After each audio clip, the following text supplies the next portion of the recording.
Today, people come to Sentosa for beaches, hotels, golf, and silence that feels expensive.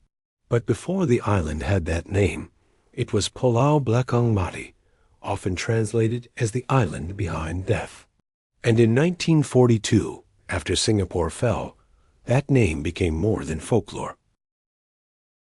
On the 15th of February 1942, Singapore surrendered. The Japanese renamed the city Sayonan too. Days later, Chinese civilians were ordered to report for screening. Men were separated from families. Some returned with stamped papers. Others were marked, loaded onto trucks, and vanished.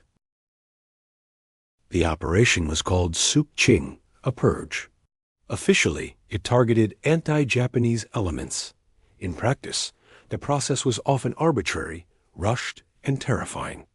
A man's age, accent, occupation, or nervous expression could become a death sentence. Among the killing sites later remembered was Blakang Mati, the island now known as Sentosa. Accounts describe civilians transported from the docks, taken toward the sea, and killed near the island's waters and beaches. On an island later marketed as paradise, one beach became a place of execution. The horror was not theatrical. There were no legends needed.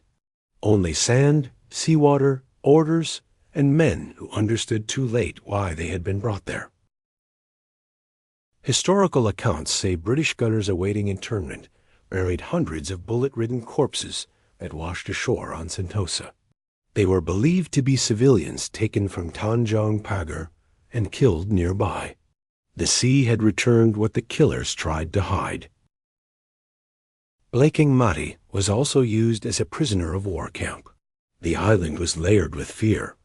Prisoners behind wire, civilians murdered by the coast, military installations watching over the same hills that tourists now pass without noticing.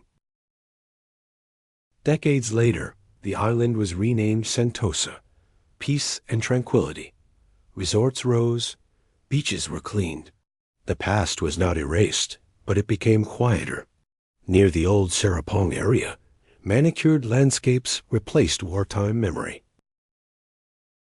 Older stories say some fishermen avoided certain stretches after dark, not because they saw monsters, but because the beach felt occupied, footsteps behind them, wet sand shifting when no one was there, the smell of seawater mixed with something metallic. Sentosa means peace, but Pulau Blakang Mati remembers another name. Beneath the lights, the golf course, the beaches, and the polished silence, there is an older island, one that watched civilians arrive, watched the sea carry them back, and never gave all their names away. Remember the civilians of Sook Ching, 1942.